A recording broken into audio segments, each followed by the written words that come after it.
North Sikkim নামটা শুনলেই পাহাড়প্রেমী মানুষগুলোর মনটা কেমন জানি আনচান করে ওঠে। প্রকৃতি যে কত সুন্দর আর রঙিন হতে পারে তা এখানে না এলে বোঝা সম্ভব নয়। শান্ত নিরিবিলি সব গ্রাম, পাহাড়ি ঝর্ণা, কোথাও হাড় হিম করা সব রাস্তা, আবার কোথাও বরফ নিয়ে খেলা করা। গত বছর বন্যার জন্যে নর্থ সিকিমের প্রধান আকর্ষণ গুরুদংমার লেক বন্ধ থাকলেও মন ভরিয়ে দিয়েছিল লাচুংয়ের নতুন লেক সাংলাফু চো। গুরুদংমারের পরেই যার স্থান, current second highest tourist destination of north Sikkim বলতে পারো। আজকের ভিডিওতে তোমাদের জন্য রেখেছি বাইকে করে কলকাতা থেকে নর্থ সিকিম ট্যুরের যাবতীয় ইনফরমেশান। কলকাতা থেকে কোন রুট ফলো করবে, কোথায় থাকবে, কি দেখবে আর পারমিট কোথা থেকে করবে, সবই থাকবে এই ভিডিওতে। আর ভিডিও শেষে অবশ্যই একটা বাজেট তোমাদের কাছে রাখবো নর্থ সিকিম ট্যুর প্ল্যান করার জন্য। তাই একটাই রিকোয়েস্ট সবার কাছে, ভিডিওটা স্কিপ না করে দেখতে থাকো আর সঙ্গে থাকো।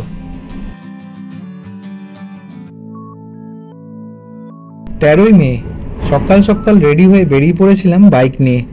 গন্তব্য শিলিগুড়ি। 600 কিলোমিটার এই সোলো জার্নিটায় বেছে নিয়েছিলাম NH-34কে, যা কিনা বর্তমানে কলকাতা থেকে শিলিগুড়ি যাওয়ার বেস্ট রাস্তা। মা ফ্লাইওভার, চিংড়িঘাটা, মধ্যমগ্রাম, বারাসাত, রানাঘাট, কৃষ্ণনগর, বহরমপুর, ফারাক্কা, মালদা আর সবশেষে রায়গঞ্জ ক্রস করে পৌঁছেছিলাম শিলিগুড়িতে। সেদিন রাতটা শিলিগুড়িতে হোটেল দামোদর রেসিডেন্সিতে কাটিয়ে পরের দিন সকাল সকাল বেরিয়ে পড়েছিলাম মঙ্গানের দিকে। শিলিগুড়ি থেকে মঙ্গানের ডিস্টেন্স অ্যাপ্রক্স 140 কিলোমিটার। যাওয়ার পথে দারুণ সব ভিউ পয়েন্ট আর বেশ কিছু অফরোড পেরিয়ে পৌঁছেছিলাম সেদিনকার আমাদের ঠিকানা দ্য জিঞ্জার হাউসে। খুব সুন্দর একটা হোমস্টে আর সাথে খাওয়া দাওয়া তো এক কথায় ছিল অসাধারণ। 15ই মের সকাল আমরা আমাদের মেইন জার্নি স্টার্ট করেছিলাম মঙ্গান থেকে লাচুংয়ের দিকে। মাত্র 55 কিলোমিটার রাস্তা হলেও পৌঁছতে সময় লেগে গেছিল প্রায় 5 থেকে 6 ঘন্টা। রাস্তায় পেয়ে গেছিলাম নর্থ সিকিমের অপূর্ব scenic beauty, Amitabh Bachchan waterfalls, ভয়ঙ্কর কিছু রাস্তা পেরিয়ে তুঙে পৌঁছানোর সে এক মারাত্মক অভিজ্ঞতা। আর দিনের শেষে কাটাও যেতে গিয়ে সিকিম পুলিশের হাতে আমার ড্রোন আর গোপ্রো সিজ হয়ে যাওয়া। ওফ, কোনো দিন ভুলবো না এই দিনটা, একটা দিন গেছিল বটে। যাই হোক, লাচুংয়ের সেই রাতটা হোটেল পার্লিনে কাটিয়ে পরের দিন আমাদের মেন ডেস্টিনেশন জিরো পয়েন্টের দিকে জার্নি স্টার্ট করেছিলাম। 16ই মে 2024 আমাদের আলটিমেট ডেস্টিনেশন 15,300 ফিট উচ্চতায় অবস্থিত জিরো পয়েন্ট হলেও সেদিন যে আরেক কীর্তি করে বসবো সেটা ওই দিনের জার্নি স্টার্ট করার আগে মোটেই জানতাম না। ক্লোজ কিছু বন্ধুর কথায় ইন্সপায়ার হয়ে আর আর্মির থেকে পারমিশন নিয়ে পৌঁছে গেছিলাম জিরো পয়েন্ট থেকে আরও 6 কিলোমিটার দূরে 16,770 ফিট হাইটে অবস্থিত দ্য সাংলাফু চোতে।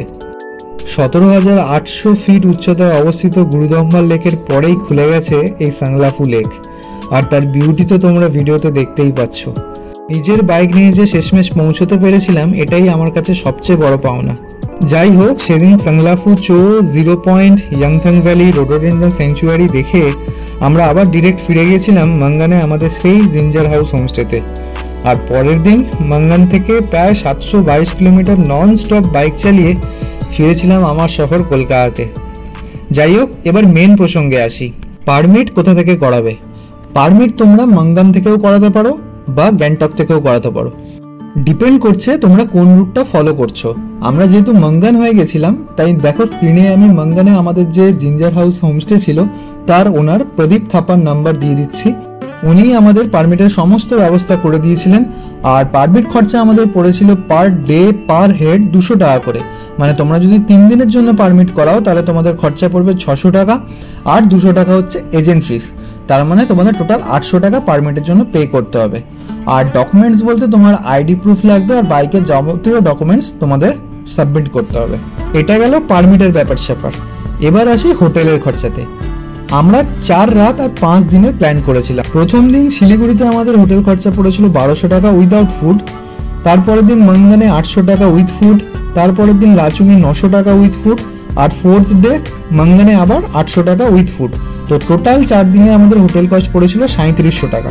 এছাড়াও আমরা ধরো রাস্তায় টুকটাক টিফিন করেছিলাম আর মিসলিনিয়াস খরচা নিয়ে আমি ধরে নিয়েছি আরও 2000 টাকা। তো 3700 টাকা হচ্ছে হোটেল কস্ট, আর টিফিন আর মিসলিনিয়াস নিয়ে আরও 2000 টাকা। এরপরে যেটা সবচেয়ে বেশি ইম্পর্টেন্ট সেটা হলো পেট্রোলের খরচা। পেট্রোলের খরচা আমার পড়েছিল টোটাল 4500 টাকা, মানে কলকাতা টু কলকাতা। আর যেটা খরচা হয়েছিল সেটা হলো পারমিটের, যেটা আগেই বলেছিলাম 800 টাকা। তাহলে তোমরা যদি এই চারটে খরচাকে অ্যাড করো তাহলে টোটাল ট্যুর কস্ট বলতে পারো আমাদের টোটাল খরচা হয়েছিল 11,000 টাকা পার হেড।